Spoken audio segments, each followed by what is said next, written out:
അതൊന്നും റെഡിയാക്കാം. ആ, നിന്നെ ഇങ്ങോട്ട് വിളിപ്പിച്ചത് ഒരു പ്രധാന കാര്യം പറയാനാണ്. നിങ്ങൾക്ക് ഈ കടലാസൊക്കെ ശരിയാക്കി തന്നതാരാണ്? ഞാനാണ്, അല്ലേ? എന്നിട്ടിപ്പോൾ കാര്യത്തിന് പോകുമ്പോൾ നിങ്ങൾ മൊത്തം കാശ് നിങ്ങൾ എണ്ണി വാങ്ങും. അതെവിടുത്തെ ന്യായമാണ്?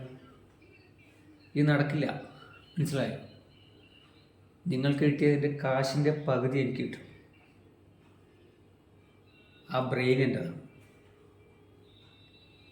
ഇനി മുഴുവൻ കാശ് നിങ്ങളെല്ലാവരും കൂടി പുഴുങ്ങാനാണ് ഭാവമെങ്കിൽ എൻ്റെ തനി സ്വരൂപം നിങ്ങൾ, മനസ്സിലായോ? ബ്രെയിൻ എൻ്റേതും പണം നിങ്ങൾക്കുമാണ്.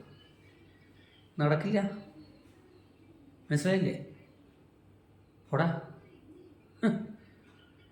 കളി നമ്മളെടുത്താ.